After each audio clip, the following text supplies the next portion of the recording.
கிறிஸ்துவுக்குள் பிரியமானவர்களே, இந்த அருமையான நாளிலையும் கூட உங்களை பார்ப்பதில் நான் மிகுந்த மகிழ்ச்சி அடைகிறேன். இந்த நாளிலையும் கூட கர்த்தர் நம்மளோடு பேசின ஒரு வார்த்தை, ஏசாயா எழுதின தீர்க்கதரிசியின் புஸ்தகம் அதோடைய 26வது அதிகாரம் அதோடைய 3வது வசனத்தை நான் வாசிக்கும் பொழுது, உம்மை உறுதியாய் பற்றி கொண்ட மனதை உடையவன் உம்மையே நம்பியிருக்கிறபடியால் நீர் அவனை பூரண சமாதானத்துடன் காத்து கொள்வீர்.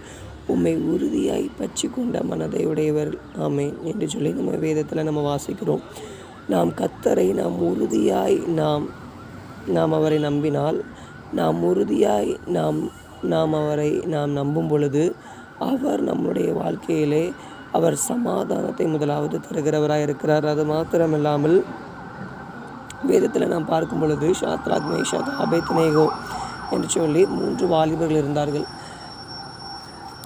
அங்குள்ள ராஜா ஒரு கட்டளையிடுகிறார், நான் செய்யும் பொற்சிலையை நீங்கள் வணங்கணும்னு சொல்லிட்டு அவங்க கட்டளை போடுறாங்க. ஆனால் தன் தேவன் அவர் ஜீவிக்கிறவர் என்று சொல்லி அவர்கள் அறிந்தவுடன் அவர்கள் அந்த பொற்சிலையை அவர்கள் வணங்காதபடி, நாங்கள் அதை வணங்க மாட்டோம்னு சொல்லிட்டு கடைசி வரை அவங்க அக்கினி சூளையில் போடும் வரை அவங்க கர்த்தர் பேரில் உறுதியாக இருந்தார்கள். அதே போல் நம்முடைய வாழ்க்கையிலையும் கூட என்ன போராட்டங்கள், என்ன பாடுகள், என்ன நிந்தைகள், மற்றவர்கள் நம்மளை குறித்து எவ்வளோ அவதூறான காரியங்கள், எவ்வளோ வார்த்தைகளை பேசினாலும் அவரை நாம் உறுதியாய் பற்றி கொண்டிருக்கும் பொழுது, அவர் மேல் நாம் நம்பிக்கை வைக்கும் பொழுது மிகுந்த சந்தோஷத்தை, மிகுந்த சமாதானத்தை அவர் நம்முடைய வாழ்க்கையில் அவர் தருகிறவராக இருக்கிறார்.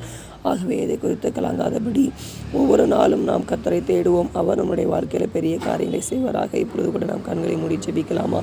நேசிக்கிற நல்ல தகப்பனே, அப்பாவுமே உறுதியாய் பற்றி கொண்டிருக்கிற மனதை உடையவர்கள் அப்பா, ஆண்டவரே இயேசப்பா, அப்பா உண்மையை நம்பி இருக்கிறபடியால் நீ மிகுந்த ஒரு சமாதானத்தை நீர் எங்களுடைய வாழ்க்கையில் தருகிறவராக இருக்கிறீர். அதே போல் அப்பா நாங்களுமே அப்பா உறுதியாய் பற்றி கொள்ள ஆண்டவரை ஷாத்ராக், மேஷாக், ஆபேத்நேகோ போல ஒவ்வொரு நாளும் அப்பாவுமே பற்றி கொண்டு உண்மையில் நம்பிக்கை வைத்து ஒவ்வொரு நாளும் அப்பா உம்முடைய அடிச்சுவலின்படி நடக்கிற பிள்ளைகளாக எங்களை மாற்றுங்க.